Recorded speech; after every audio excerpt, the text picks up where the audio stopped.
Entre 28 et 30 ans, la seconde naissance. 28-30 ans et 56-60 ans sont en général des années particulièrement importantes dans un cycle de vie humaine, pour les raisons astrologiques que nous allons détailler. Auparavant, il convient de remarquer qu'il existe deux types de cycles. Les cycles génériques, c'est-à-dire ceux dont le rythme est commun à toutes les générations. Le mouvement d'Uranus par rapport à sa position natale en est un exemple. Tout le monde, aux âges de 21, 42, 63 et 84 ans, vit les expériences proposées par les aspects de, respectivement, carré croissant, opposition, carré décroissant et conjonction. Les cycles individuels. Ceux-ci commencent au moment où les planètes lentes franchissent l'ascendant. Selon la position de ce dernier, ils peuvent débuter très tôt dans la vie comme ne jamais avoir lieu. Dans ce dernier cas, on peut considérer que le transit de Pluton par exemple sur un angle du thème initie le cycle individuel de la planète. À propos des nœuds lunaires, il existe deux manières de mesurer leur cycle. À partir de leur position natale, en considérant les âges de 18 ans, 36 ans, 54 ans, 72 ans et 90 ans. Il s'agit d'un cycle générique, à partir du transit du nœud nord sur l'ascendant. Il est bien entendu que, quel que soit le point de départ choisi, la position des nœuds en transit est toujours la même, seul le point origine du cycle varie. Prendre l'ascendant comme origine revient à analyser le thème sur le plan individuel puisque l'accent est mis sur la première maison qui représente toutes les expériences grâce auxquelles l'individu se particularise et se désolidarise de la masse. C'est ainsi que le cycle d'individuation, d'incorporation, d'intégration, d'assimilation des énergies uraniennes débute avec le passage d'Uranus sur l'ascendant. Par contre, le cycle de transformation, de dépassement des limites, de mécontentement par rapport au passé et d'impatience à grandir commence dès la naissance, rythmé par les périodes cruciales de 21 ans, 42 ans, 63 ans et 84 ans. 28-30 ans est une période importante dans la vie de tout le monde car elle se trouve au confluent d'un nombre impressionnant de cycles génériques. Citons le trigone croissant d'Uranus à sa position natale, le transit du nœud nord sur le nœud sud natal et vice-versa, le retour de Saturne sur sa position natale, la répétition par progression de l'aspect natal Soleil-Lune, la troisième opposition de Jupiter, le troisième retour de la Lune noire sur sa position natale. Pour la décoder précisément, il convient naturellement d'observer la position en signe, maison et aspect des facteurs astrologiques sus-mentionnés. Le trigone croissant d'Uranus stimule la créativité personnelle et ouvre des portes dans la maison d'Uranus natale et pour des raisons de la maison d'Uranus en transit jusque-là insoupçonnées. Gronde le désir d'aventure. L'inversion des nœuds lunaires demande à la personne de s'occuper en même temps de son passé, de dénouer des vieilles mémoires karmiques en rapport avec la position du nœud sud natal, alors que la vie lui offre des opportunités d'aller vers son nœud nord. C'est souvent l'heure du choix, entre un futur inconnu mais perçu intérieurement comme une nécessité évolutive, et la reconnaissance de liens psychiques qui promettent facilité et réussite. À 30 ans, au moment du retour de Saturne sur sa position natale, la vie se stabilise.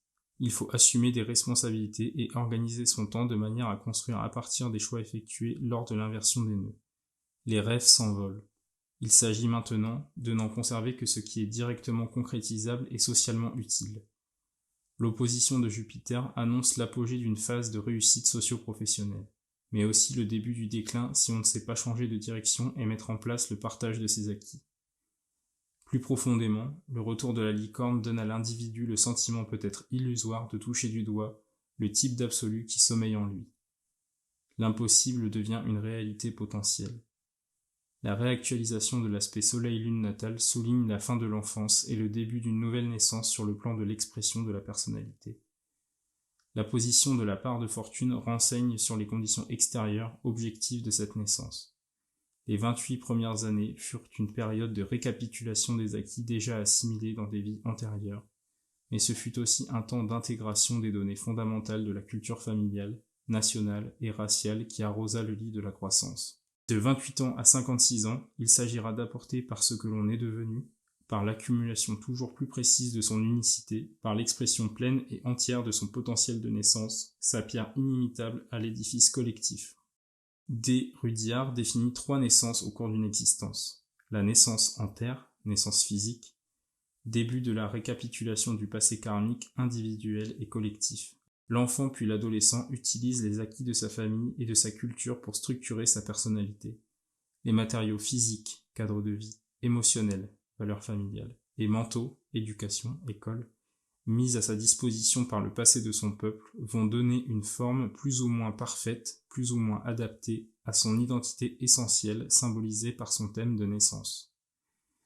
La naissance en sonorité à 28 ans.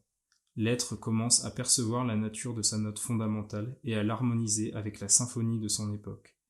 28 ans représente le moment où l'adulte quitte définitivement sa dépendance au passé de sa famille et de sa culture. Mais les matériaux mis à sa disposition ne sont pas rejetés. Ils deviennent des conditions mises à sa disposition pour affirmer son individualité, pour construire une œuvre originale qui soit le reflet de sa nature intérieure. La naissance en lumière à 56 ans. Le contact avec les mondes invisibles ouvre de nouvelles perspectives à la personnalité pleinement intégrée. La seconde naissance n'a lieu que si la première s'est bien passée, de même la troisième naissance s'appuie sur la réussite de la seconde. De 0 à 28 ans, il s'agit de développer les corps physiques, émotionnels et mentaux, puis d'apprendre à les faire fonctionner comme une unité. Cela sur le rythme d'un tempo de 4 fois 7 ans.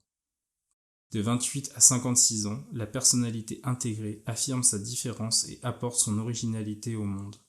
En même temps, sur les plans intérieurs, elle commence à construire le pont qui va la relier à son soleil intérieur, à son âme. Si tout s'est bien passé, de 56 ans à 84 ans, l'individu se prépare à la fusion avec sa lumière intérieure, de manière à devenir une authentique âme-personnalité.